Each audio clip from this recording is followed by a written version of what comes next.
Now, my guest for today, my first guest is Eveanna Ryan, as she's the group's commercial manager with the Connacht Hotel Group, but she's also the president of Galway Chamber of Commerce.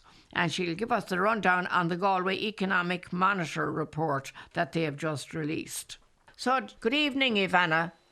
Jeez, Carmel, thank you so much for having me on. Oh, tá míle fáilte rud. It's good to hear you. You can hear me all right, Eveanna, yeah? I can, absolutely. Oh, that's great. Good, yeah. Now, I have read through the Galway Economic Monitor, the report that you've just released, and it has been commissioned by Galway Chamber of Commerce. Some very interesting facts, Eveanna, and some good news, some very positive news on some of the sections of it. And we'll just go through them, maybe not in total detail because we won't have time to go through them all. But the terms of unemployment, the rate in the Western region has declined by very little, 0.2%. But isn't that a good sign of the condition of the state of our area? And we're just talking about Galway, Mayo and Roscommon, isn't that right? Absolutely, yes. It's a regional snapshot that we've taken where we've a slight peak in the live register for June, but that generally just indicates, it might be change in seasonal work. There could be a number of different factors, but year on year we're tracking very well there. Like year on year, we have an increase in employment of 2.8%, which is fantastic for the region. Good. As we all know, when we have high employment, we have our spends are higher, and everybody benefits from that. True. And the mood is better. Absolutely. Now, a lot of that growth was driven by the industrial sector, which again is great for Galway. It's the medtech, engineering and manufacturing and food and beverage production. So it's great to see, with a little over 5,000 new jobs in the area. That's fantastic. 5,200 new jobs is a huge amount of jobs. Now, as I would say, being out here in rural Connemara, we know that most of the jobs are centred around Galway City, as you said, the high tech and the medical aids factories and all of that. But it's all employment and easy. It's accessible for people out here right now, with transport infrastructure has improved. It's easier for them to travel to work, isn't it?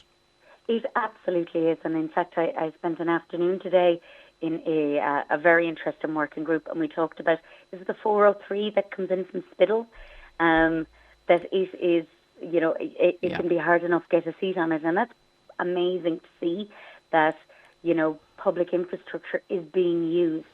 One of the things, I suppose, that is good for rural Ireland is, and maybe a hangover slightly from COVID, or it increased the speed at which we took on hybrid working.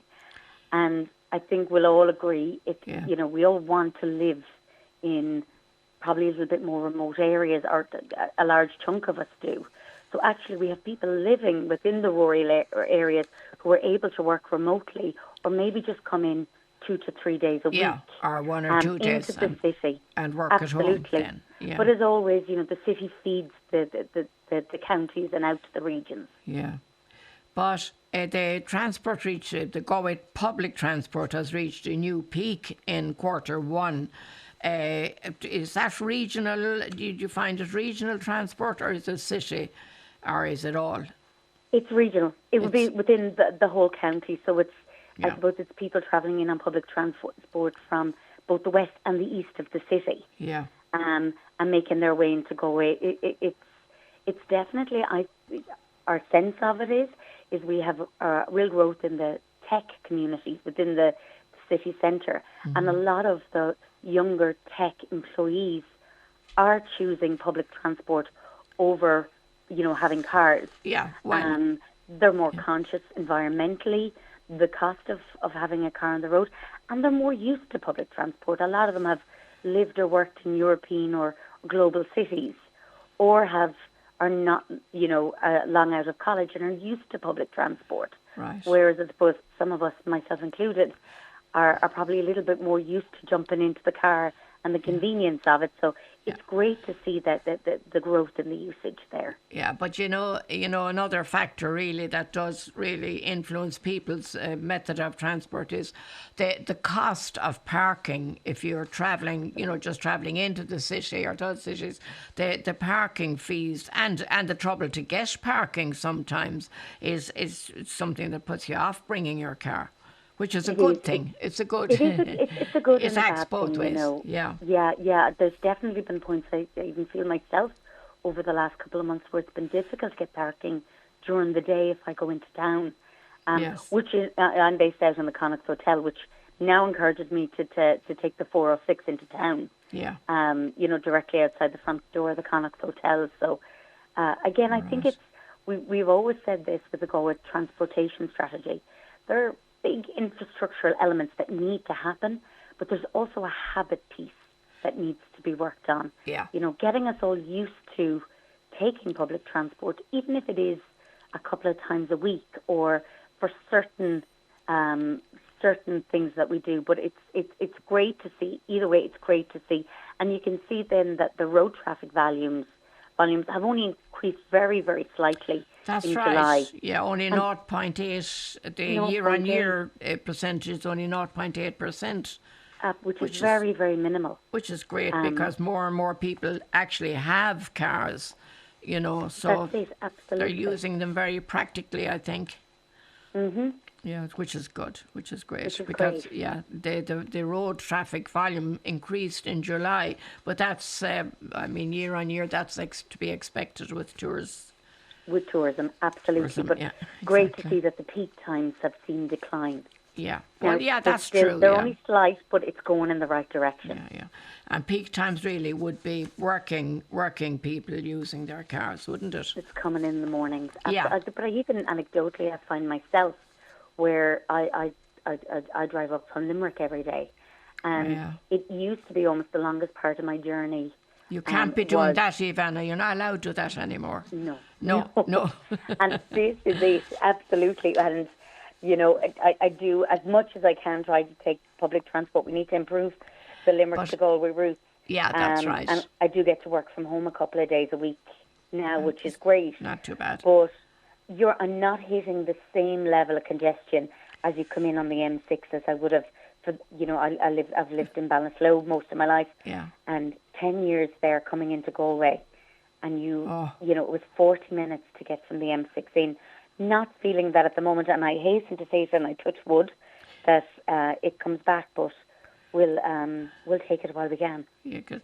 But another factor that's interesting in your economic report or in the monitor is that the airports, the western airports, are that much busier, which is really great news. And I'm thinking from a tourism point of view, the fact that Shannon Airport has reached a new peak this year. It has a huge 3.9% quarter on quarter of an increase, and year on year 8% for the year of an increase. That's fantastic. And of course, Knock, our own airport here, it has really increased by 8.6%. These are fantastic numbers, Eveanna, because they mean so much to everybody involved in tourism, because as you know, the airports are what really decide for us where people are coming and going, and coming in on the west is a huge bonus to everybody involved in tourism in the west. Because if they come into the west, they stay west. Yeah. What we tend to find is, tourists coming in from Dublin, it's a 7-day whistle-stop tour. That's right. And that's if we're lucky. We might get them down west maybe for 1, maybe 2 days. But if they're coming in west, they're exploring west. And both airports are to be commended for the amount of proactive work that they're doing, promoting the region, lobbying and really fighting for those direct routes. Again, I can only speak from us as a hotel group. We're seeing very strong increases year on year in the US market, and that's definitely growth coming in from Shannon Airport. Yeah. Which is it's excellent to see. Yeah, and from Knock as well. They have the transatlantic flights as well, don't they? Which is fantastic.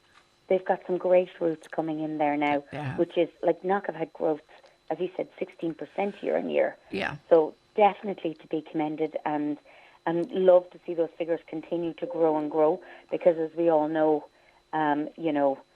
we want to promote regionally.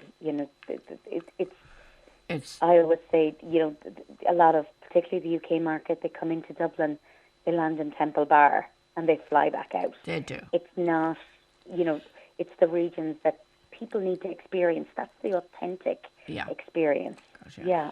Now, another factor in your monitoring, in your report on the Economic Monitor, and I think this is talked to death every day and every night, house prices. What was your finding on house prices in the West? Yeah, I mean, we saw a peak in May there with an increase of 6.7%. Now we have seen growth in 616 new units came in Q2, which is a huge increase year on year, but not nearly at the pace that we need it. I know. I'm a glass half full kind of girl, and for me, this indicates the demand and the amount of people who want to live within Galway, and the strength of our brand and the strength of the desire to live west. Unfortunately, we're just not growing we're not building as quickly as we need to. In the house sector, in the accommodation sector. In the accommodation sector, we hear from the universities every day the amount of students who are travelling in every day, and again, could be a factor in the increase in the public transport, because they can't get housing within the area. Where Airbnb is really, really good for tourism numbers, it also does impact.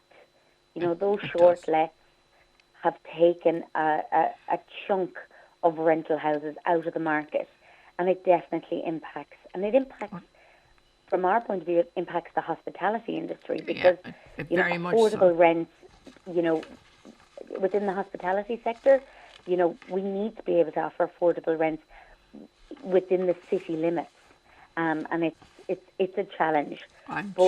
Having worked with the Construction Industry Federation from a Galway Chamber point of view, what we're seeing is this isn't a demand problem, it's not a financial problem, it's a planning problem, and we need to get more planning, and we need to get planning moving, and there are plans, to do that, but it needs to go at a much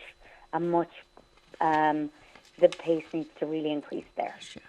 Well, unfortunately, we could talk more and more about it, Eveanna, but the clock is dictating to me that our time is up. So just finally, just one word from Galway Chamber, as Galway Chamber itself.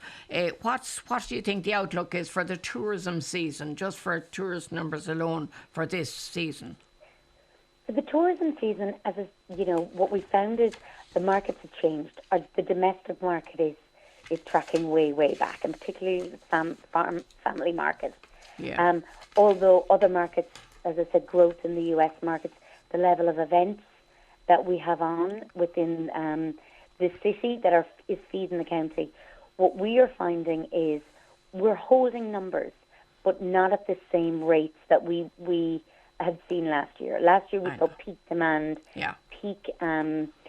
We had so much pent-up demand after COVID. I feel like we're in our new normal now. Galway, we punch well above our weight as a region, but what we need to do is work on our offering and the experience for guests when we get here, because this needs to be a long-term strategy to maintain our tourism numbers. Eveanna Ryan, Group Manager with the Connacht Hospitality Group and President of Galway Chamber of Commerce at the moment. Thank you indeed so much for joining us today on the tourism programme on Connemara Community Radio. And thank you for all that information. Carmela Mahagat, Carmel, thank you for having me. Tá fáilte, Evan.